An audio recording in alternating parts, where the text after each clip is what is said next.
محمد اللهم صل على محمد وآل محمد اللهم صل على محمد وآل محمد اللهم صل على محمد وآل محمد وجل فرج سفر وعلى آله وصحبه ومن تبعهم بإحسان إلى yaumiddin amma ba'd.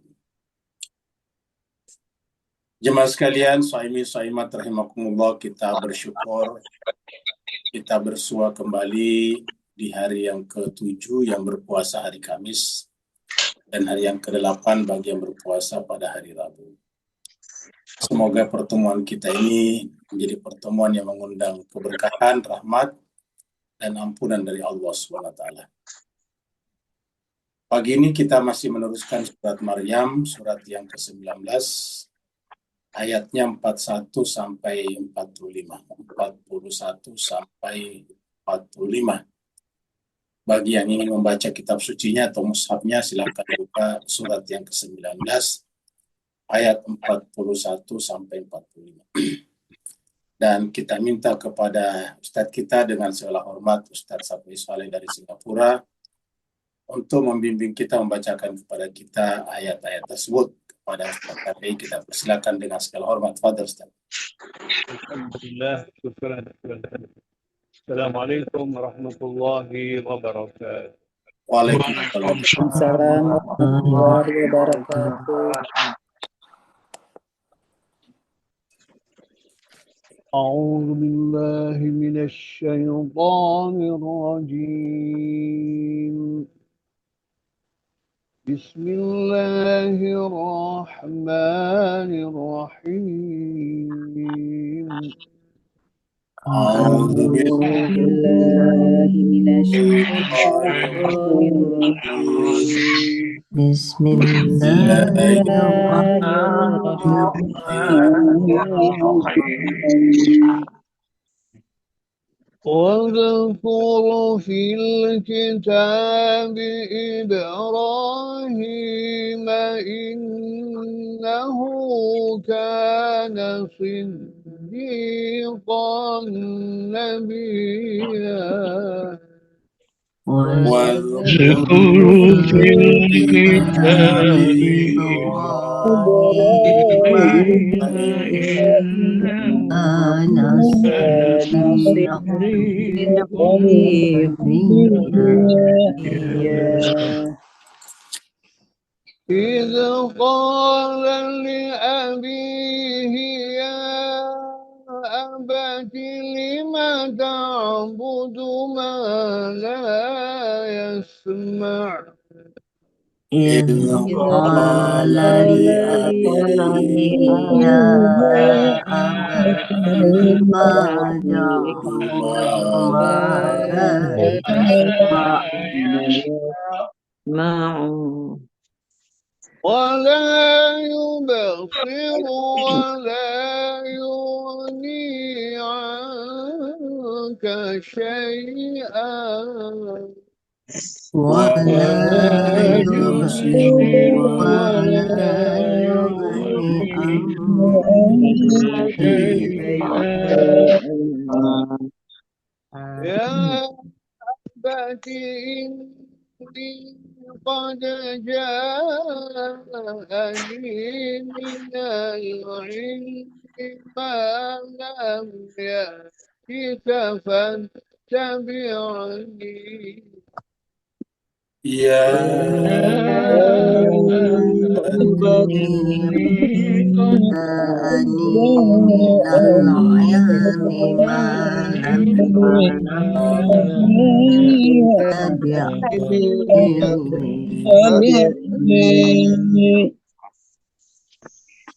ما لم يأتك فاتبعني أهدك صراطا سويا. ما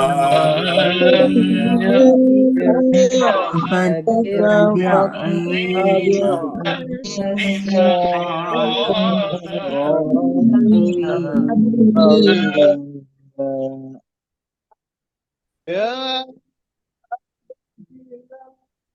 تعبد الشيطان Ya Ya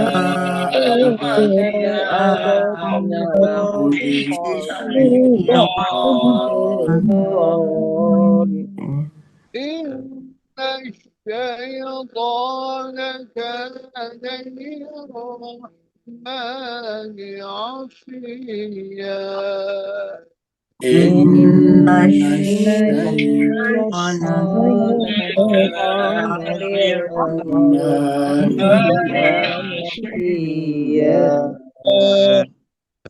يا أبت إني أخاف أن يمسك عذاب من الرحمن Ya abadi ini akhafu masaka azab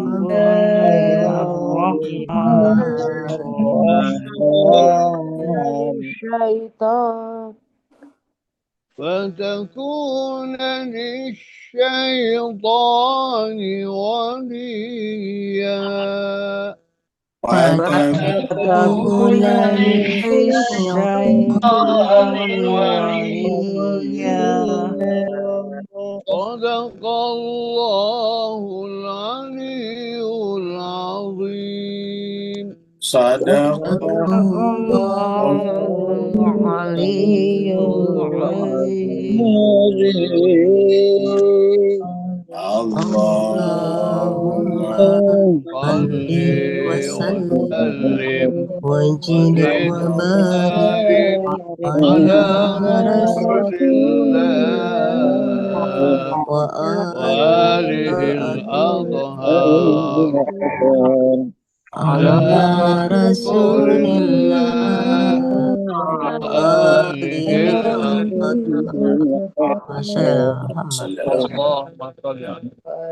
اللهم صل على محمد وسلم.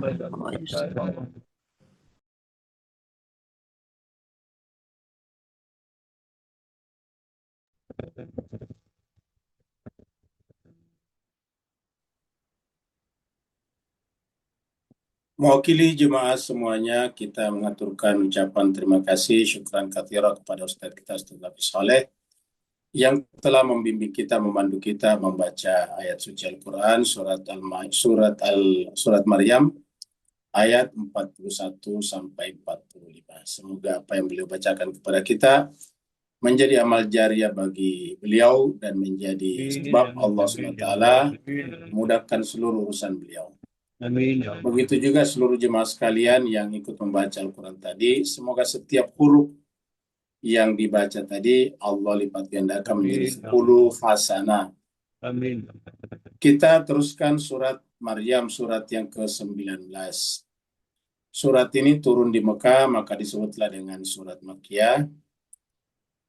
Jumlah ayatnya 98 ayat. Ya, kalau surat turun di Mekah berarti sebelum Nabi hijrah ke Madinah. Kita ulangi dari ayat 40 seperti pembahasan terakhir kita kemarin pagi. Di sini Allah SWT berfirman, A'udzubillahi minasyaitonirrajim, Bismillahirrahmanirrahim. Inna nahnu narithul arda wa man 'alaiha wa ilaina yurja'un. Jadi ayat ini adalah ayat yang menjelaskan, jadi bisa dikatakan ayat ini adalah statement dari Allah menjelaskan bahwa bumi ini adalah miliknya. Yang kedua juga merupakan ayat profetik, ayat yang menjelaskan kejadian yang akan datang.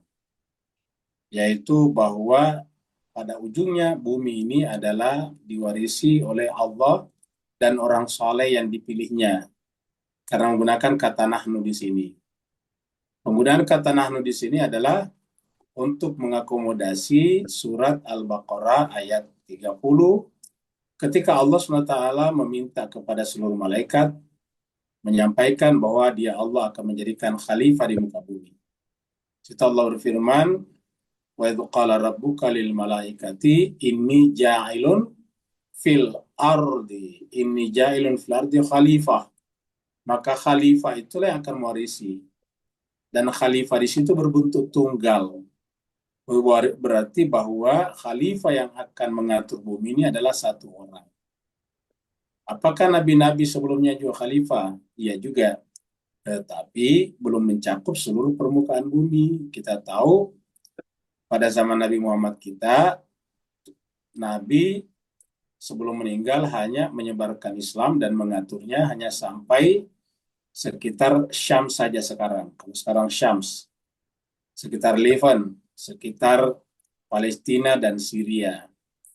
Paling jauh, tapi waktu itu belum terjadi, paling jauh ke utara yaitu ke Persia. Jadi belum mencakup seluruh bumi. Nah, sedangkan Al-Quran mengatakan di surat Al-Baqarah, ini ja'ilun fil ardi khalifah, dan dikatakan di sini bahwa sebenarnya kamilah yang akan mewarisi bumi itu. Artinya bumi ini pada akhirnya akan diatur oleh wakil Allah di muka bumi yang dipilihnya. Waman alaiha, dan siapa saja orang-orang yang ada di atasnya. Jadi mengatur bumi dan juga orang-orang yang ada di atasnya. Wa ilaina yurja'un. Wa ilaina yurja'un. Gimana sekalian, kalau di sini kita lihat ini dan semua yang ada di atasnya ini. Jadi waman alaiha, dan semua yang ada di atasnya. Kalau kita lihat di sini adalah bukan ma tapi man. Jadi kalau semua yang ada di atasnya kan berarti ma. Tapi di sini menggunakan man. Jadi orang-orang ini ya terjemahnya orang-orang. Jadi artinya seluruh penghuni bumi pasti akan takluk kepada khalifah Allah tersebut. Semuanya akan takluk. Dalam pengertian takluk itu tidak bisa melawan lagi. Dalam pengertian dia akan menerima dia sebagai khalifah terlepas apakah dia mengimani atau tidak. Lain soal. Saya berdasarkan ayat ini, waman alaiha, dan siapa saja yang ada di atas bumi. Dan kepada kamilah mereka semuanya akan dikembalikan. Sekarang ayat 41.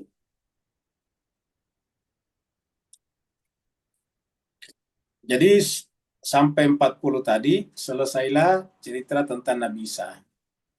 Jadi sejauh ini kita telah membicarakan tentang 4 manusia suci.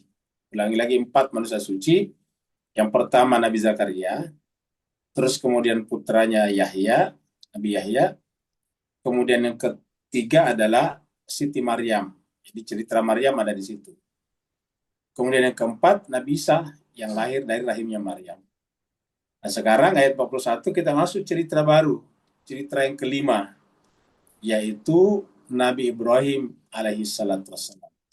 Perlu kita ingatkan ini karena nanti sampai di ayat 58 Allah mengatakan mereka itulah orang-orang yang Allah beri nikmat. Ingat termasuk di sini perempuan yaitu Maryam. Jadi termasuk di situ Maryam. Ya, jadi dengan demikian Allah mengatakan bahwa ini adalah cerita manusia-manusia suci, insan-insan kamil, yaitu Nabi Zakaria, Nabi Yahya, Siti Maryam, dan kemudian Nabi Isa. Dan sekarang kita akan berbicara tentang Nabi Ibrahim.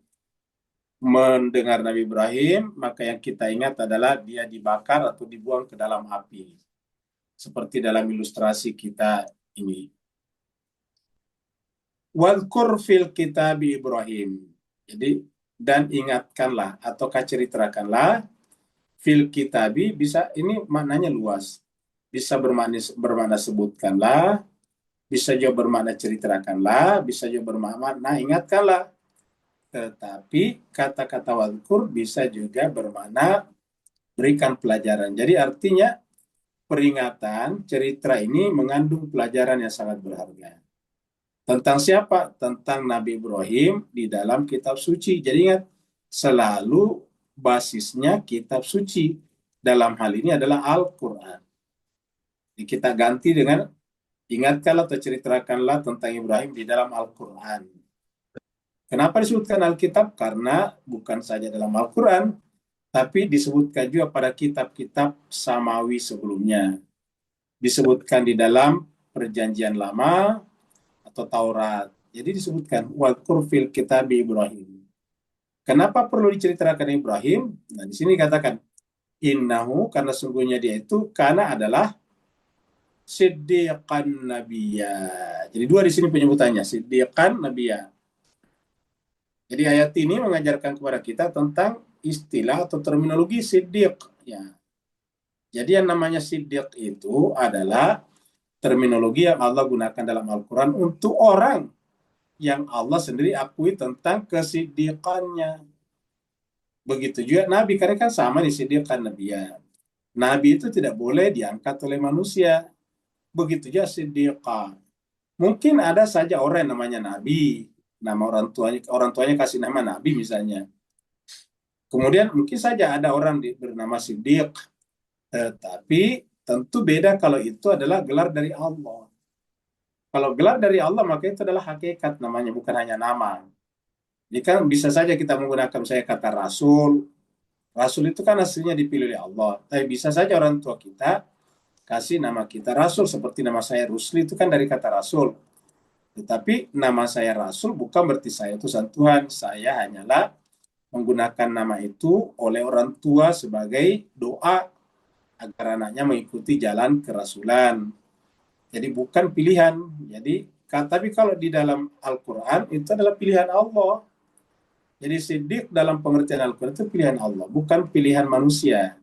Begitu ya Nabi. Nabi itu bukan pilihan manusia, tapi pilihan Allah. Allah lah yang menyebut di sini. Ini kata-kata wadkur ini perintah Allah. Allah lah yang merintahkan ya, kepada nabinya agar menceritakan Ibrahim dalam kitab suci Al-Quran.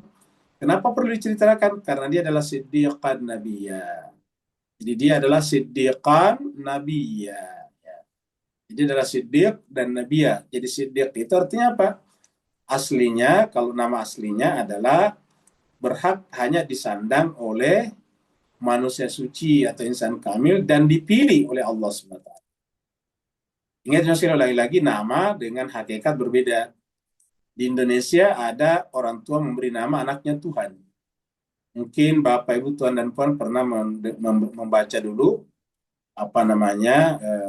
kartu tanda penduduk yang viral ya, identity card yang viral. Kenapa? Karena nama orang itu namanya Tuhan. Ya. Nama Tuhan, tempat tanggal lahir. Jadi Tuhan punya tempat tanggal lahir. Nah, tentu nama Tuhan di situ bukan Tuhan asli, bukan Tuhan yang kita bicarakan dalam Al-Quran, tapi nama orang. Ya. Seperti juga di Indonesia banyak orang nama Gusti. Banyak namanya Gusti di depannya. Gusti itu kan artinya Tuhan juga, ya Tuhan. Di dalam bahasa Melayu juga orang-orang kita panggil Tuan. Tuan dan Tuhan itu kan sebetulnya sama. Ya, jadi ketika kita panggil Tuhan bukan berarti bahwa Tuhan yang kita sembah, tapi itu penghormatan. Lagi-lagi Tuan dan Tuhan itu sama dengan garu dan gaharu, baru dan baharu sama. Ya bisa ditambah ha, bisa dihilangkan hanya, itu kan dalam kaidah bahasa Melayu. Bisa kita menyebut baharu, bisa juga hanya dihilangkan baru. Gaharu bisa dihilangkan hanya menjadi garu. Nah begitulah juga dengan Tuhan dan Tuan. Ikatnya sama. Nah jadi beda antara yang kita berikan dengan Allah. Jadi ada saja orang yang mungkin namanya Siddiq atau Nabi, tapi kalau itu bukan pemberian dari Allah berarti bukan hakikat namanya. Yang dibicarakan di sini adalah hakikat. Nabi Ibrahim itu adalah Siddiq. Jadi asli artinya penyandang gelar Siddiq dan Nabi yang sesungguhnya adalah yang dipilih oleh Allah Subhanahu wa Ta'ala.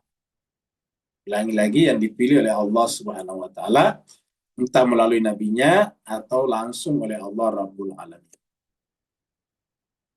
Kita lihat di sini ayat yang mendukungnya, surat Al-Baqarah. Ini kita lihat surat Al-Baqarah surat 2 ayatnya 124 ya ini. Kenapa Nabi Ibrahim disebut dengan Siddiqan Nabiyya? Ataukah karena Siddiqan Nabiyya maka diangkat jadi imam bagi seluruh manusia di sini? Allah berfirman, wa idzi batala Ibrahim rabbuhu bikalimatin.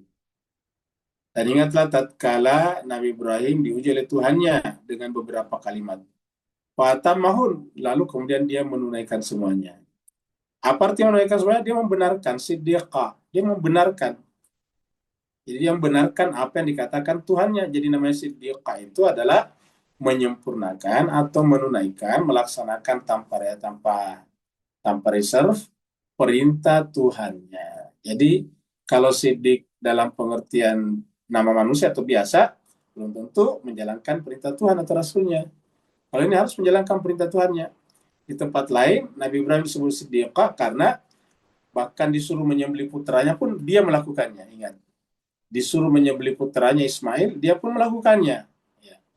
disuruh meninggalkan anak dan istrinya di padang pasir di Mekah, dia pun melakukannya. Kenapa? Karena dia yakin dan itu berdasarkan wahyu, bahwa itu adalah perintah Tuhannya. Jadi itu yang disebut dengan siddiqah. Jadi siddiqah itu adalah selalu membenarkan apa kata Allah dan Rasulnya, itu namanya siddiqah. Kalau dia justru menyimpang dari perkataan Allah dan Rasulnya, ya tentu tidak sesuai dengan hakikatnya. Nah, Ibrahim di sini katakan, wa idzi bettala Ibrahim rabbu bi kalimatin fatamahun. Disinilah dia menjadi siddiqah. Nah, karena dia siddiqah dan menyempurnakan semua yang yang diperintahkan, maka Allah pun memberikan apresiasi, memberikan reward. Apa kata Allah? Ini ja'iluka linnas imama. Sungguhnya aku menjadikan engkau sebagai seluruh manusia imam. Jadi imam. Berarti khalifah itu bergelar imam juga. Kenapa? Karena tadi kita bicara tentang al-ardi menggunakan kata ja'iluka juga. Ingat tadi ayat 40.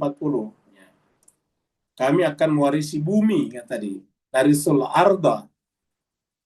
Ya, jadi kami akan mewarisi bumi. Dan Allah mengatakan di surat Al-Baqarah juga, ayat 30, wa idh qala rabbuka lil malaikati inni ja'ilun ya ja'ilun fil ardi khalifah.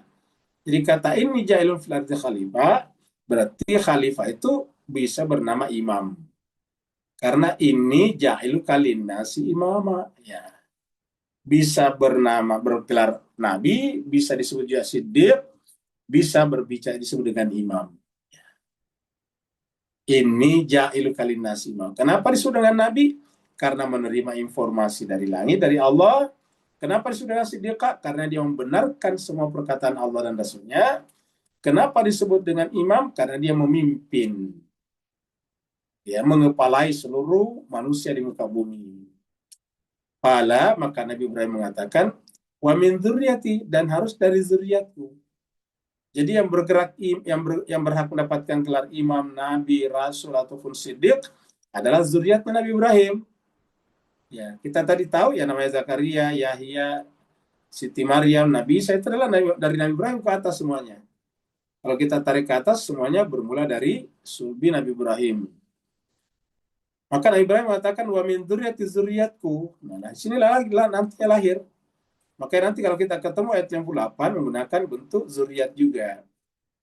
Wa min dzurriyyati. Lalu dia Allah berfirman, la yanalu ahdi zalimin. Dia Allah berfirman, la yanalu ahdi zalimin. Jadi saya tambahkan, Allah akan berkata, baik wahai Nabi Ibrahim, wahai Ibrahim, baik.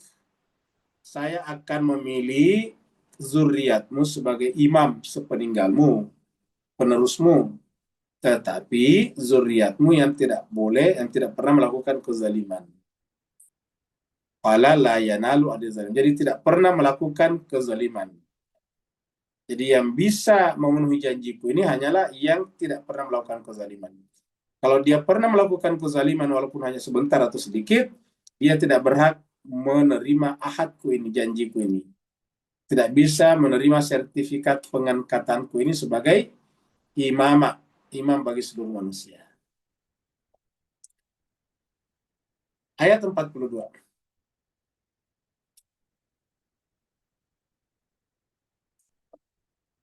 Idh qala li abihi, ingatlah ketika Nabi Ibrahim berkata kepada bapaknya. Bapaknya itu kita artikan pamannya.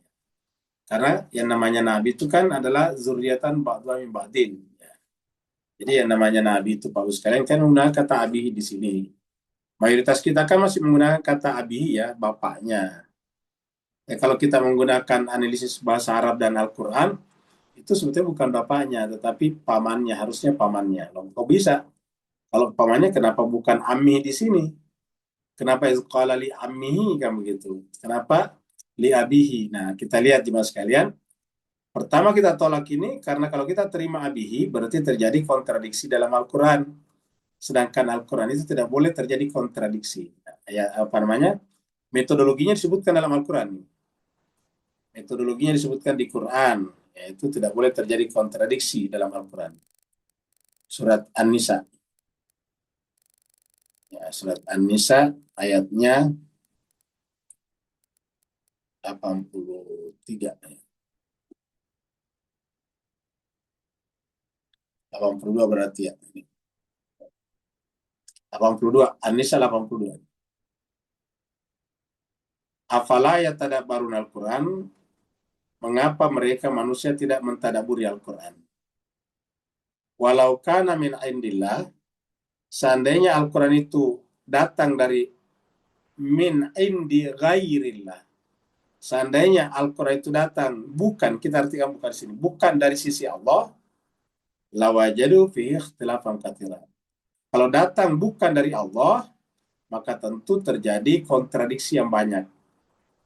Artinya, kalau datang dari Allah dan Al-Quran datang dari Allah, berarti tidak boleh terjadi ikhtilaf, tidak boleh terjadi kontradiksi. Ya, tidak boleh terjadi pertentangan-pertentangan. Kalau kita menggunakan kata bapaknya, lalu kemudian kita melihat surat Ali Imran, yang pernah kita buka di sini, ayat 33. Di sini katakan, ya, Inna Allah astafa Adama, sungguhnya Allah milih Adam, wa Nuhan, wa ala Ibrahim, wa ala Imrana, ingat keluarga Ibrahim, berarti kan termasuk bapaknya Ibrahim. Kalau misalnya kita artikan, Azar itu bapaknya Ibrahim. Keluarga Ibrahim dan keluarga Imran. Alal alamin, seluruh alam. Siapakah mereka ini? Dzurriyatam ba'duha min ba'din. Jadi mereka itu zuriat, keturunan sebagian mereka dan sebagian yang lain. Berarti Ibrahim itu harus keturunan daripada manusia suci di atas, termasuk bapaknya. Dengan demikian, kata zuriyatam ba'duha min ba'din di sini menolak kalau bapaknya itu adalah penyembah berhala. Loh, kalau begitu bagaimana menjelaskan? Sedangkan tulisannya di sini tadi abihi, bapaknya. Nah, kita menemukan dalam Al-Quran penggunaan kata abi atau bapak itu tidak selamanya merujuk kepada bapak biologis, bapak kandung. Bisa merujuk kepada paman. Di mana ayatnya? Di surat Al-Baqarah juga tadinya. Kita lihat surat Al-Baqarah di sini. Ayatnya 130.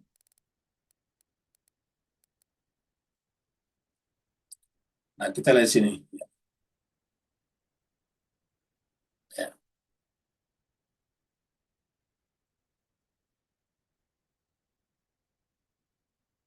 Nah, kita lihat di sini.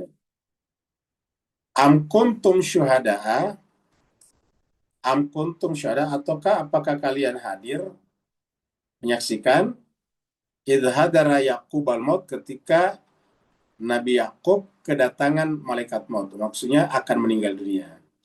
Di ketika Nabi Yakub ini cucunya Nabi Ibrahim ya, Yakub bin Ishak bin Ibrahim, ataukah bapaknya Yusuf, bapaknya Nabi Yusuf. Di ketika Nabi Yakub kedatangan kematian atau malaikat maut, izqala li bani, maka dia pun berkata kepada anak-anaknya. Ingat Nabi Yakub kita sudah cerita di surat Yusuf, anaknya 12 orang. Salah satunya Nabi Yusuf. Ingatlah ketika dia berkata kepada anak-anaknya, apa katanya? Ma ta'buduna min ba'di, apa yang kalian sembah wahai anakku, min ba'di, setelah nanti saya sebagai orang tua ini telah tiada pergi, karena tadi sudah kematian datang. Ma ta'buduna min ba'di. Qalu, mereka menjawab apa? Na'budu ilahaka wa ilaha abaika. Mereka menjawab, kami akan menyembah, beribadah kepada Tuhanmu, ilahaka Tuhanmu, wa ilaha abaika, dan Tuhannya bapak-bapak kamu. Ingat ini, aba itu adalah bentuk jama, abaun itu adalah bentuk jama daripada abun.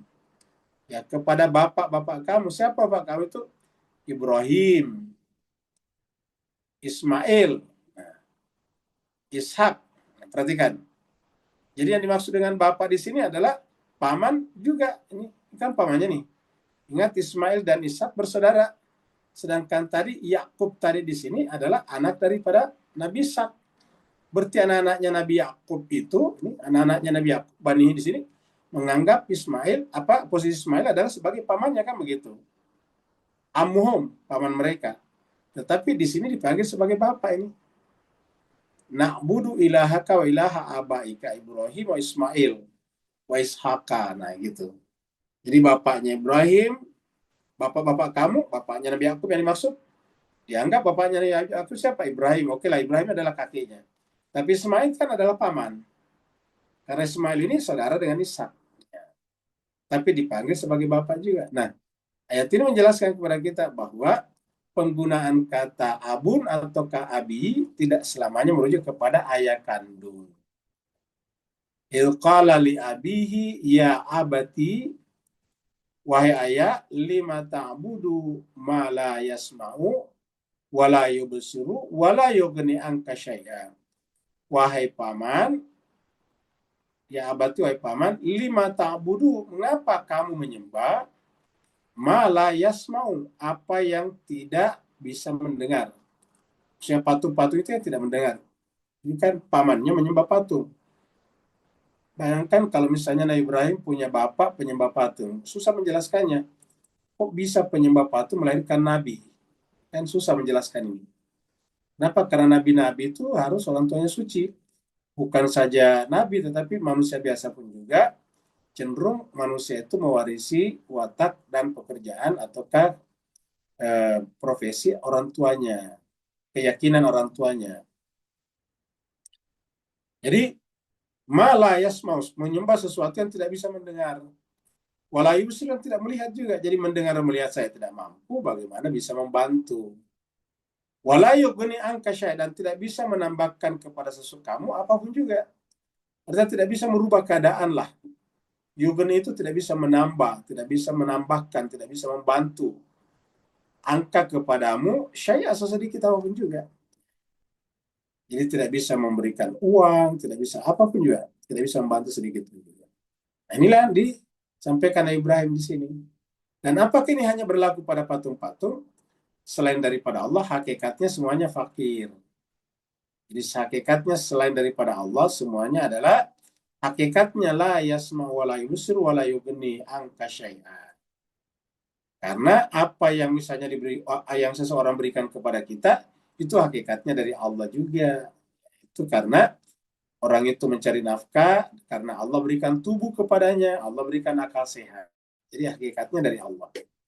Sedangkan kalau patung-patung itu tidak bisa. Misalnya Namrud, menyembah Namrud, rajanya Nabi Ibrahim pada saat itu. Kalau misalnya menyembah Namrud juga, kelihatannya Namrud kaya. Tetapi ingat, seperti tadi, kekayaannya dia dari Allah.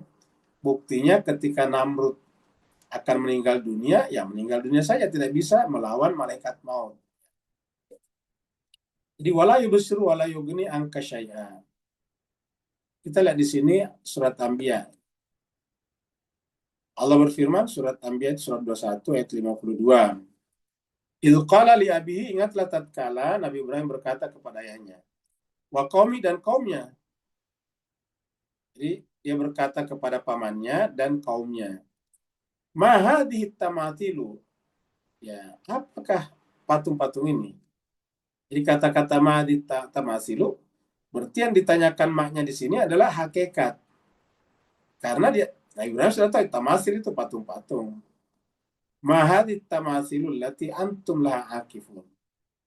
Ya, apa kelebihannya patung-patung yang kalian sembah ini?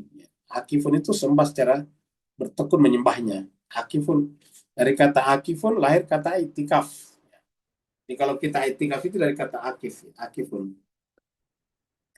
Jadi mahadhihi tamasilul lati antum laha akifun. Apa patung-patung ini? Apa kelebihannya? Apa bisanya? Tentu tidak ada. Tapi ingat, tentang patung-patung di sini yang dilarang adalah menyembahnya. Ya, menyembahnya. Yang dilarang bukan patungnya. Karena di tempat lain cerita tentang Nabi Sulaiman juga membuat patung-patung juga, menghiasi kotanya dengan patung-patung. Persis sama tulisannya tamasil juga. Jadi kalau kita tulis tamasil, itu dua tempatnya, di sini dan di tempatnya Nabi Sulaiman. Ya, Nabi Sulaiman itu menggunakan tamasil juga, tapi bukan untuk disembah, tetapi untuk menghiasi kota sebagai artistik ya. Jadi kalau kita tulis di sini tamasil ya. Kita akan ketemu dua tulisannya. Surah Anbiya tadi ini tamasil, dan yang kedua adalah Saba ini. Ya. Sama tulisannya sama, tetapi berbeda. Di sini dia disembah, di sini justru jadikan art, hiasan. Coba kita lihat surat Saba ayat 13. Surat Saba itu surat 34. Supaya kita benar-benar Saba ayat 13 ya.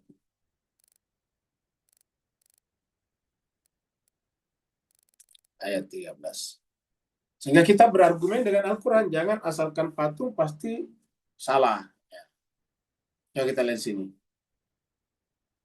Ya'maluna lahu ma yasha. Jadi pekerja-pekerja itu bekerja untuk Nabi Ibrahim. Lahu itu untuk Nabi Sulaiman. Mereka bekerja untuk Nabi Sulaiman ma yasha, sesuai yang dikehendaki Nabi Sulaiman. Maksudnya sesuai dengan desain, perintah, blueprint daripada Nabi Sulaiman. Apa saja yang diperintahkan kepada mereka oleh para pekerja itu oleh Nabi Sulaiman? Min maharib, membuat gedung-gedung yang tinggi. Maharib, bangunan-bangunan yang tinggi. Watamasil, patung-patung, lihat ini. Ya.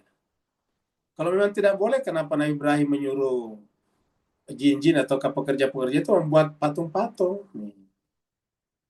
Jadi mayasya sesuai yang dia Nabi Sulaiman kehendaki, yaitu membuat gedung-gedung yang bagus, tamathil, kemudian patung-patung, wajifanin, dan juga jifan itu artinya pinggan itu bukan pinggan yang dipakai memasak, tapi yang besar, kayak di bundaran-bundaran itu kan biasa ada tuh kolam-kolam berbentuk pinggan, dikasih air baru ada air mancurnya, itu kayak gitulah. Kal jawab ini wajifanin kal jawab. Jadi jifat tetapi seperti kolam menampung air. Wakudurin, periuk-periuk, maksudnya itu bentuknya seperti itu, rahasia yang tidak bergerak. Jadi artinya apa? Artinya bahwa dalam beragama ini harus menciptakan kota-kota yang bagus, yang indah. Jangan kalau orang Islam itu kotanya kumuh, kotor, jorok, sampah di mana-mana. Nah, tidak seperti itu. Kalau kita lihat di sini, coba kita lihat ya. Sama saya dengan Nabi, sama dengan Jibril kemarin, masih ingat kemarin Jibril berkata kepada Maryam, wahai Maryam, makan dan minumlah dan selalu tampil indah, kan begitu, menyenangkan dilihat. Jadi artinya apa? Ini ajaran Al-Quran itu selalu membuat orang harus lebih bersih, menyenangkan dilihat, enak dilihat, seperti itu. Nah, jadi kita kembali ke sini. Jadi tamasil di sini adalah patung, dan yang dilarang adalah menyembahnya. Jadi kita harus tekankan, dilarang menyembah patung, bukan dilarang membuat patung. Apalagi kalau ada yang mengatakan, kalau ada patung, malaikat tidak masuk. Kok bisa malaikat takut kepada patung? Ya. Harusnya malaikat tidak turun ke bumi, karena di bumi banyak patung. Ya. Jadi kita teruskan lagi. Jadi kenapa paman menyembah sesuatu yang tidak mendengar, tidak melihat, dan tidak bisa menyempurnakan apapun, menambahkan apapun.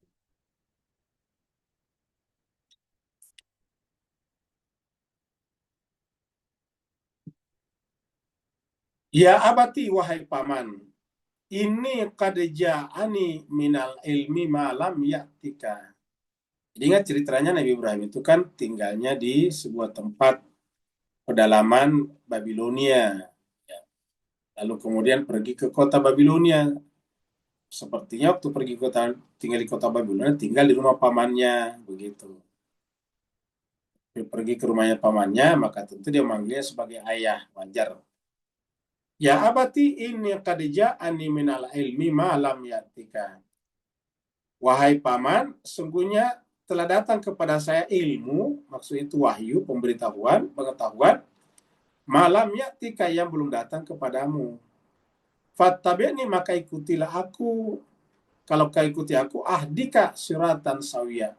Saya akan menggait, membimbing kamu, memandu kamu, siratan sawiyah, menuju kepada jalan yang sempurna. Sawiyah di sini sempurna. Diartikan lurus. Kalau sirat lurus kan biasa siratal mustaqim, siratan mustaqimah. Jadi ada siratan mustaqimah, ada siratan sawiyah. Nah, kalau sawiyah lebih tepatnya kita artikan sempurna, jalan yang sempurna. Semua kebutuhan terakomodasi di dalamnya. Apa sebabnya? Karena kalau kita membaca surat Asy-Syams ada kata-kata wa nafsi wa ma sawwa. Sawwa itu adalah menyempurnakan. Wa nafsi wa ma sawwaha, demi jiwa dan apa-apa yang menyempurnakannya. Jadi fattabi'ni ahdika siratan sawiyya. Ikutilah aku, maka aku akan memandu kamu menuju jalan yang sempurna. Sama dengan Nabi Musa ketika datang kepada Fir'aun. Fir'aun, ya, halaka ila antazakka wa ahdiyaka ila rabbika fatasya. Kata ahdiyaka juga. Ya, menuju pada jalan yang lurus. Jadi membimbing. Tapi ingat, selalu menawarkan, tidak boleh memaksa. Menawarkan fattabi'ni. Kalau kamu mau, saya akan menggait, membimbing kamu menuju kepada jalan yang sempurna. Kata-kata ini juga dilakukan Nabi Musa kepada Fir'aun. Coba kita lihat di sini. Suratnya 79. Surat Az-Zariyat. An-Naziat maksudnya. Ayatnya kurang lebih ayat sini. Ya. Hal ataka hadis Musa. Tadi itu apakah telah datang kepada cerita tentang Musa. Terus seterusnya. Kemudian Allah berfirman, idhab ila fir'auna. Wahai Musa, pergilah kepada Fir'aun. Innahu tagha. Sungguhnya dia itu adalah tagha, melampaui batas. Melampaui batas, arogan, sombong. Fakul, katakanlah kepadanya, halaka ila antadzakka. Halaka, apakah ada keinginan bagimu untuk tazakka, mensucikan diri. Maksudnya di situ tazkiyatun nafs. Kalau ada wa'ahdiyaka, ini sama wa'ahdiyaka. Wa'ahdiyaka, dan aku akan menggait, membimbing kamu ila rabbika, kepada Tuhanmu, fatahsya, agar engkau juga khusyuk, takut juga. Maksudnya kamu juga dekat dengan Allah. Wa'ahdiyaka ila rabbika fatahsya. Itu kurang lebih sama tadi sini. Ya, wa'ahdika fattabi'ni ahdika siratan sawiyya. Saya akan membimbing kamu menuju kepada jalan yang sempurna. Kita ada surat Al-Imran. Ingat tadi kata-kata ilmu. Jadi ilmu itu yang dimaksud apa? Wahyu dari Allah. Nabi Ibrahim tadi mengatakan ilmu itu adalah ilmu dari Allah. Jadi ilmu yang sesungguhnya itu adalah yang benar. Kalau tidak benar, sebetulnya bukan ilmu. Apa itu yang benar? Sejalan dengan firman Allah, sejalan dengan akal sehat. Itu namanya ilmu. Nah, di sini juga kita lihat Nabi Muhammad kita ketika akan bermubahalah dengan orang-orang Nasrani, pendeta-pendeta Nasrani dari Najran. Nah, di sini Allah berfirman, "Faman hajaka fihi", maka siapa yang mendebat kamu Muhammad fihi, berkenaan dengan Nabi Isa, bahwa Nabi Isa itu adalah seperti Adam, bukan putra Tuhan. Mimba di setelah maja akan minal ilm, setelah datang kepadamu ilmu. Nah, ilmu ini harus disampaikan. Kalau dia tolak, ya nggak apa-apa. Toh nanti dikatakan lana a'maluna walakum a'malukum.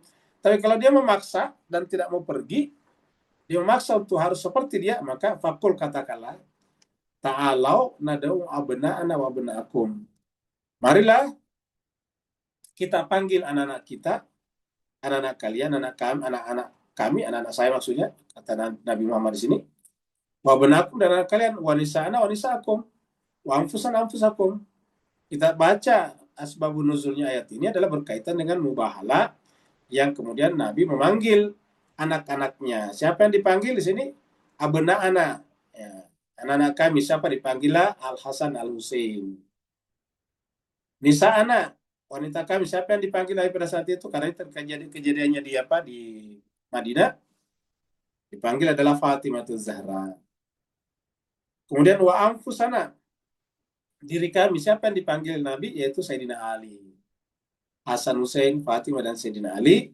Keempat-empatnya kemudian juga disebut dalam surat Al-Ahzab sebagai keluarga Nabi yang disucikan. Innama yuridullah liyudhiba ankum rijsa ahlal bait wa yutahhirakum tathira. Seperti itu.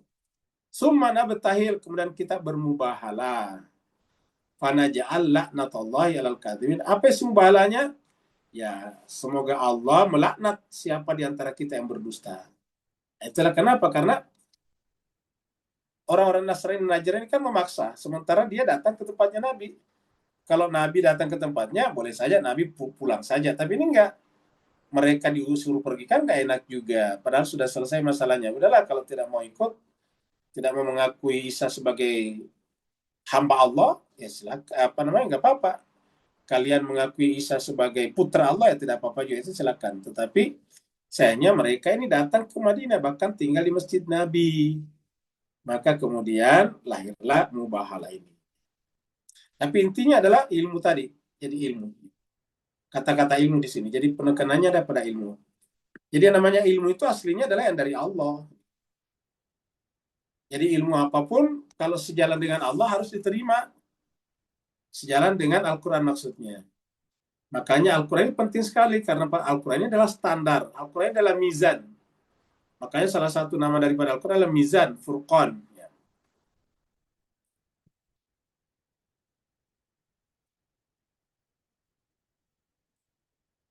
Ya abati wahai paman, la ta'budi syaitan, jangan kau menyembah syaitan. Siapa yang maksud syaitan di sini?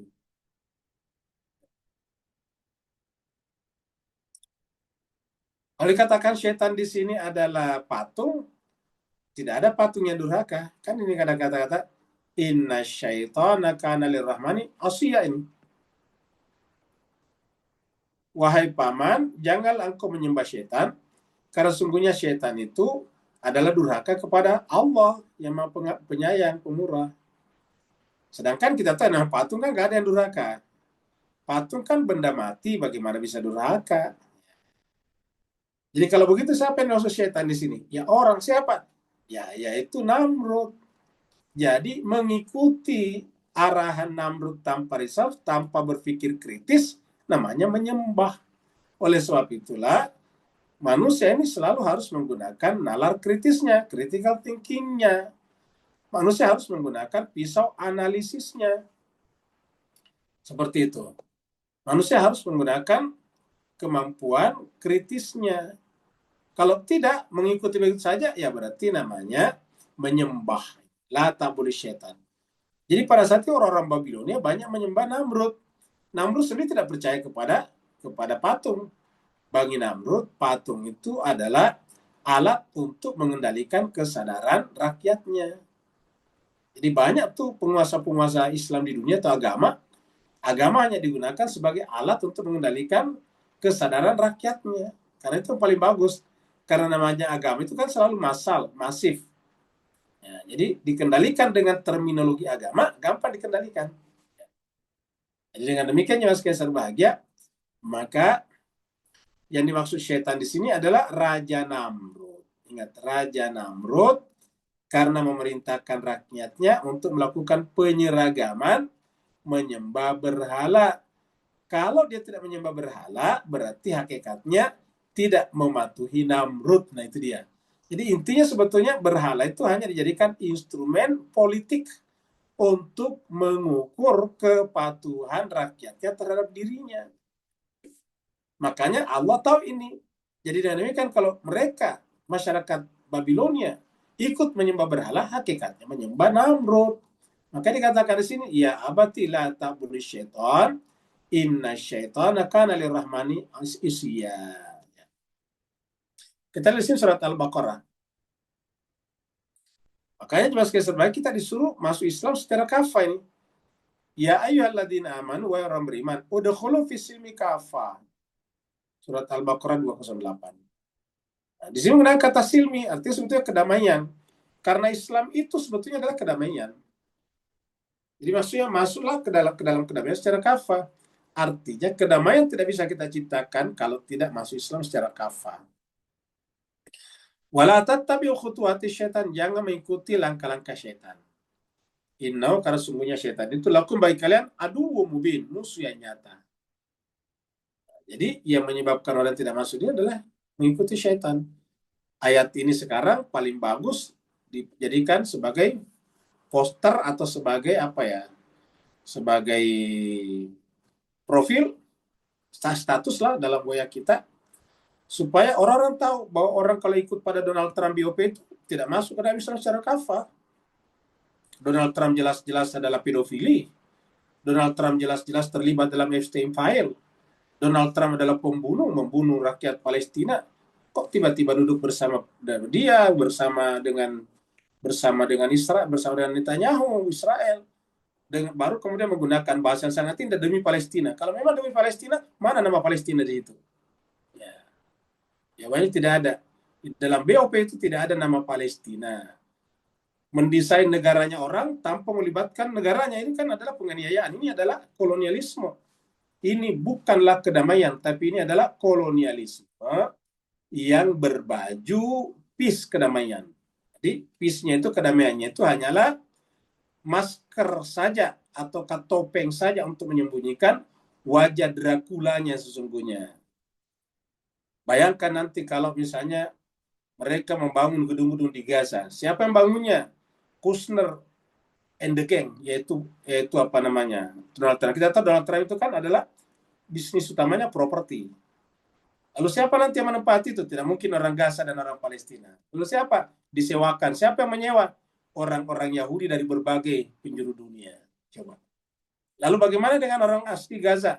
Menjadi penonton, bahkan tergusur lagi sedikit demi sedikit di negaranya sendiri.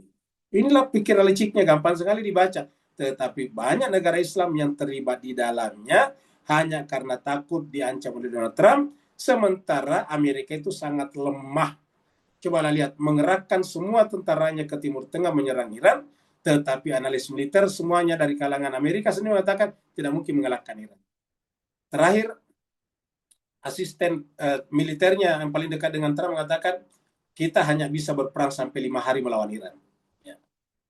Setelah itu dia akan keok. Nah, jadi nilai jemaah sekalian, apa sebabnya? Ya, kita harusnya mengikuti ayat ini, udkhulu fis silmi kafah, kalau memang beriman. Kalau memang beriman, maka masuklah secara kafah. Dan jangan mengikuti khutuwati syaitan. Jangan mengikuti langkah-langkahnya Amerika dan Israel. Kan harus ada bentuk supaya tidak abstrak ini ayat. Al-Quran kan hanya bisa menjadi pemandu kalau semuanya jelas. Pada zamannya Nabi Ibrahim, siapa syaitannya tadi? Namrud.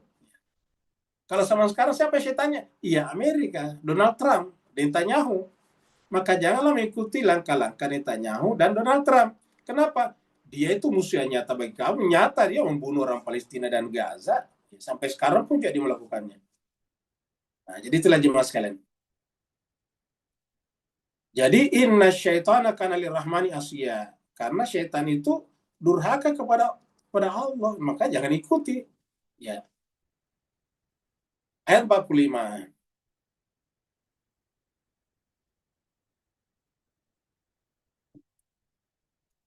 Itu tadi di videonya kan itu pakai topeng. Syaitan kayak gitu. Ya abati wahai paman, inni akhafu ayyamassaka adzabun minar rahman. Saya takut kamu akan ditimpa azab. Ditimpakan azab oleh Allah yang Maha Pemurah. Ingat, kata-kata Ar-Rahman harusnya tidak bisa ketemu azab sebetulnya. Jadi artinya kalau kita diazab memang sudah keterlaluan. Atau bisa diartikan azab pun bagian daripada kasih sayang Allah.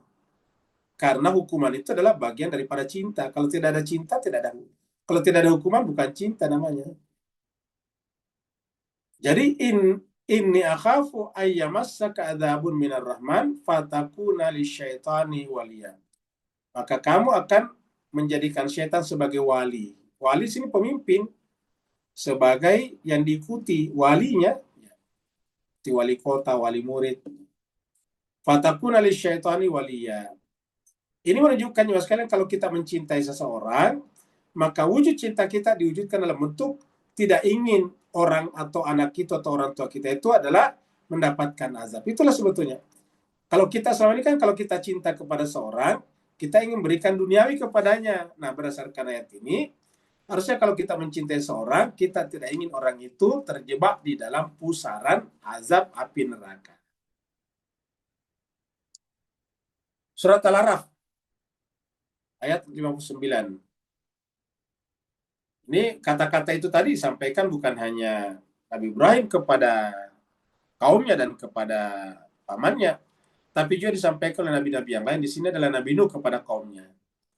Laqad arsalna Nuhan ila qaumi. Sungguh kami mengutus Nabi Nuh kepada kaumnya.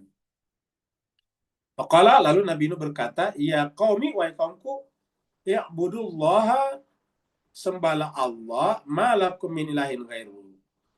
Tidak ada ilah selain daripada dia yang pantas yang kalian sembah. Ini, jadi saya Nabi Nuh menyampaikan ini kepada kalian karena saya cinta kepada kalian. Yaitu inni akhafu alaikum adzaba yaumin azim. Saya takut kalian akan mendapatkan azab pada hari yang sangat besar, yaitu hari akhir. Jadi semua Nabi-Nabi begitu. Jadi kalau kita mencintai anak kita, istri kita, tetangga kita, atau teman kita, kita tidak ingin mereka terkena azab Allah nanti di akhirat. Itulah cinta yang sesungguhnya. Cinta dengan berikan kepada seorang itu gift, hadiah, bagus, tapi itu sifatnya superficial, permukaan saja. Hakikatnya, kalau kita ingin menggembirakan seorang, maka tuntunlah dia agar lepas dari azab api neraka dan masuk ke dalam surganya. Sekali berbahagia, kita ingatkan kembali program kita di sini, yaitu memberikan kegembiraan, senyum, kebahagiaan kepada saudara-saudara kita yang kebetulan hidupnya tidak seberuntung dengan kita, yaitu para pemulung sampah di tempat pembuangan sampah akhir di Bantar Gebang yang bertumpuk sudah beberapa gunung di sana dan ribuan anak-anak yang hidup dari sana dengan mengambil sampah-sampah atau bekas-bekas manusia yang lain untuk mereka jual dan mereka hidup ala kadarnya. Terima kasih berbahagia, sebelum kita lanjut ya, kita bacakan dulu Fatihah salah seorang dari jemaah kita. Ada jemaah kita yang sudah meninggal tapi berulang tahun dan keluarganya meminta kita bacakan doa, yaitu ini Ustadz kita juga. Ustadz juga sering hadir di tadabbur kita tapi telah mendahului kita 1 atau 2 tahun yang lalu, yaitu almarhum Ustadz Sukman bin Manta namanya. Sering hadir dulu kita di sini. Bahkan dulu ikut belajar bahasa Arab, walaupun beliau juga sekolah bahasa Arab sebetulnya. Beliau itu Ustadz dari sekolah bahasa Arab. Ya. Tapi beliau rendah hati, dia tetap belajar bahasa Arab juga. Padahal dia sudah sarjana sastra Arab. Ya, sarjana sastra Arab, dia tetap belajar bahasa Arab. Padahal banyak di antara kita yang tidak punya dasar bahasa Arab, masih susah belajar bahasa Arabnya. Beliau sudah ahli bahasa Arab, sarjananya sastra Arab, tapi ikut belajar bahasa Arab dulu bersama kita. Beliau telah dipanggil Allah SWT, beliau bernama almarhum Ustadz Sukman bin Manta, beliau adalah imam masjid di masjidnya. Itu kita bacakan Fatihah, semoga Allah SWT menerima di sisinya, mengampunkan segala dosa dan kesalahannya, memaafkan khilaf dan alpanya, melapangkan kuburannya, memuliakan tempatnya di sana, mengangkat derajatnya, dan menggabungkan almarhum ke dalam golongan para nabi, para rasul, dan para wali. Dan juga Allah juga menjagakan anak dan keturunan yang ditinggalkannya, semoga menjadi anak-anak yang saleh dan saleha, ala hadinnya walaikumussalam saleha, bihaqqi Muhammadin wa ali Muhammad, wa bihaqqil Fatihah, bisirril Fatihah, bi hurmatil Fatihah, wa bi karamatil Fatihah, wa bi mujizatil Fatihah, khususan ilal marhum Ustadz Sukman bin Mata. Al-Fatihah ma'as-salawat. Allahumma salli ala Muhammad wa ali Muhammad. Allahumma salli ala Muhammad wa ali Muhammad. Allahumma salli ala Muhammad. A'udzu billahi minasyaitonir rajim. Bismillahirrahmanirrahim. Alhamdulillahi rabbil alamin.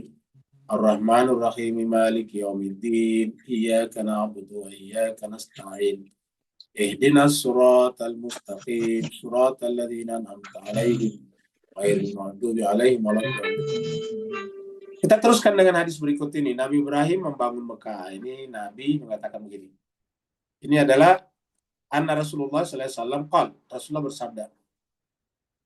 Ini dari Zaid bin Asim ya. Nabi bersabda, "Inna Ibrahim harrama Makkah." Sungguh Nabi Ibrahim itulah yang membangun dan menjadikan Mekah itu sebagai tanah haram.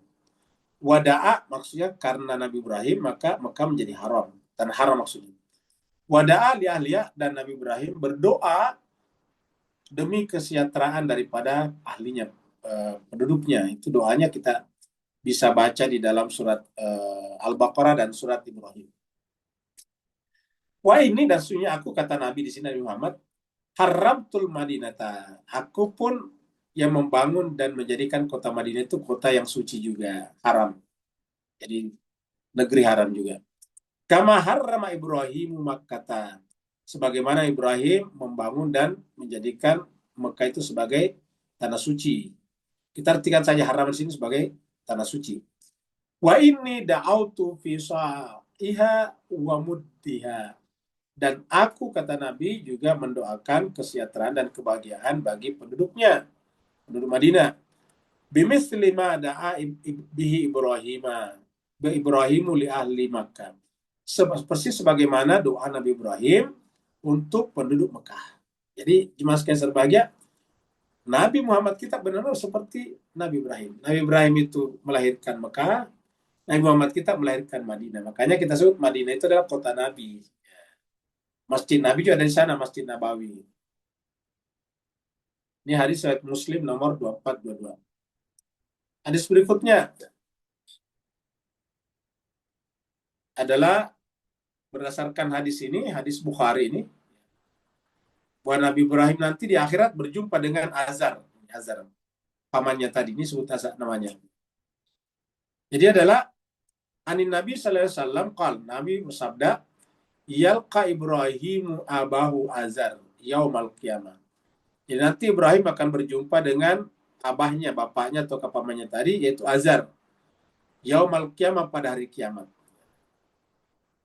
Wala wajhi Azara qataratun wa gabaratun, dan di wajahnya Azar pada itu ada debu hitam dan kotor di wajahnya. Fayaqulu lahu Ibrahim, maka Ibrahim berkata kepada ayahnya. Jadi artinya dia berjumpa dengan Azar, pamannya di akhirat, dengan wajah yang belepotan, ada debu, pokoknya ada kotoran di wajahnya, hitam.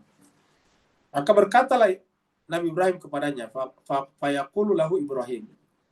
Ibrahim berkata, alam aqul laka, bukankah aku telah mengatakan dulu di dunia, la ta'sini, janganlah durhaka kepadaku. Ingat, durhaka kepada Nabi hakikatnya durhaka kepada Allah. Yang menyebabkan Azar begini wajahnya karena durhaka kepada Nabi Ibrahim pada saat itu. Walaupun dia adalah ponakannya, tetapi dia adalah dipilih sebagai Nabi. Nah, jadi ingat, karena tidak taat kepada Nabi, karena durhaka kepada Nabi, maka begini. Jadi inilah bahayanya tadi kita kalau durhaka kepada Nabi dan orang-orang yang dididik dengan baik oleh Nabi. Fayaqulu abuhu, maka berkatalah abahnya, pamannya. Fal yauma la asika, maka pada hari ini saya tidak akan durhaka lagi kepadamu. Nah, pertanyaannya, masih adakah gunanya kata-kata ini? Tentu jawabannya tidak ada lagi kan ini. Di perkataan ini, fal yauma la asika, tidak ada gunanya lagi. Karena ini hanya berguna di dunia ini saja. Inilah pembahasan kita pada hari ini. Semoga bermanfaat. Yang mau bertanya, dipersilakan. Waalaikumsalam. Waalaikumsalam warahmatullahi wabarakatuh. Silakan Pak Nur. Salam takja, salam Muhammad wa rahmatullah. Nabatul Astagfirullahaladzim.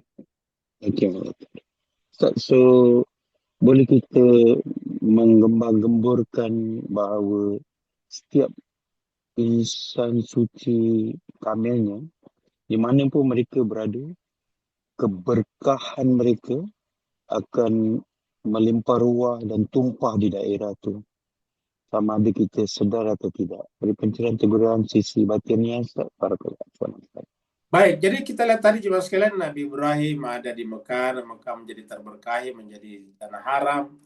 Dia juga tinggal di Baitul Maqdis juga yang disebut dengan Palestina sekarang, daerah daerah Masjidil Aqsa itu. Maka daerah itu juga menjadi terberkahi, menjadi tanah suci juga. Nabi Muhammad kita juga pindah ke Madinah juga terberkahi, menjadi tanah suci juga. Jadi kesimpulannya, di mana saja manusia-manusia suci itu berada dan tinggal, maka menjadi tempat suci tempat itu sebetulnya.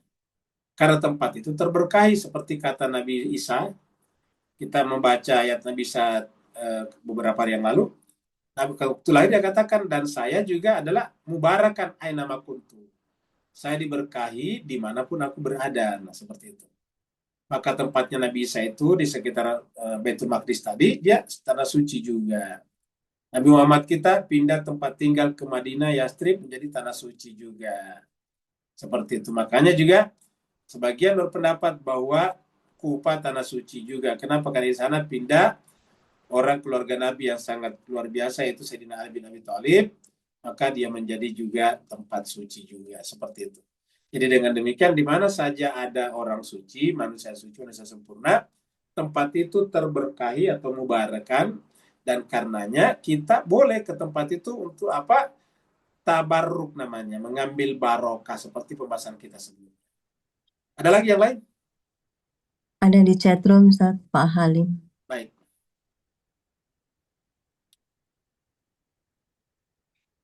Kita ke chatroom.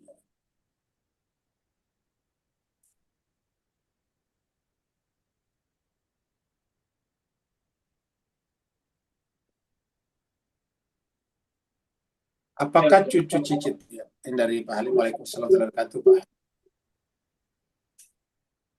Apakah cucu cicit Nabi Ibrahim alaihissalam yang juga merupakan datuk ayah Rasulullah SAW memenuhi makam imam seperti yang diinginkan oleh Nabi Ibrahim alaihissalam? Mereka juga bukan nabi. Ya. Jadi yang namanya imam bisa berlaku pada mereka yang bukan nabi. Bukan nabi. Di dalam Al-Quran banyak sekali manusia suci yang dibicarakan tidak bergelar nabi, tidak disebut nabi, tapi mereka memiliki makam yang suci. Contohnya misalnya Luqman diabadikan dalam Al-Quran. Ya. Kita pernah bicara juga tentang Khidir. Khidir dalam Al-Quran tidak disebut nabi, tapi sebagian kita menyebutnya nabi. Terus kemudian siapa lagi? Zulkarnain. Zulkarnain tidak disebut sebagai nabi. Jadi seperti itu. Bahkan di dalam Al-Quran juga disebutkan, walaupun tidak disebut namanya, tapi cerita tentang Uzair, Nabi Uzair. Di dalam 25 Nabi dan Rasul, Nabi Uzair tidak masuk. Jadi dengan demikian, imam ini adalah lebih luas daripada Nabi dan Rasul. Kalau imam ini bisa berlaku pada Nabi, bisa berlaku pada manusia suci yang dipilih dan dipersiapkan oleh Nabi. Maka dia disebut imam. Kenapa disebut imam? Karena dia memimpin umat. Jadi dia disebut imam karena memimpin umat. Maka ada saja Nabi yang mungkin tidak bergelar imam. Kenapa? Karena tidak memimpin umat. Kalau Nabi Ibrahim memimpin umat, memimpin masyarakat, maka dia jadi imam. Sebagaimana kalau kita sholat, ada imam, dan imamnya itu memimpin sholat, dia di depan. Dan konsekuensi daripada berimam adalah kita sebagai makmum namanya. Makmum artinya diimami. Jadi makmum itu adalah majhul daripada imam. Diimami namanya makmum, diimami. Ya. Jadi imamnya, pemimpinnya namanya imam, yang diimami namanya makmum. Jadi kalau kita salat itu harus bermakmum, dan itu adalah pelajaran bagi kita. Maka masjid itu adalah merupakan miniatur, bentuk mini daripada sistem masyarakat Islam. Jadi kalau kita ingin membangun masjid, maka masjid itu bukan hanya bangunan segi empat yang kita bangun, tapi seluruh totalitas umat Islam di seluruh dunia harusnya berbentuk masjid yang ada mihrabnya, yang ditempati oleh imam, dan imam itu memimpin umat, dan karena memimpin umat, maka disebut umat, karena umat harus ada imamnya. Kalau masjid, makmum. Kalau secara keseluruhan, umat. Jadi yang namanya umat harus ada imamnya.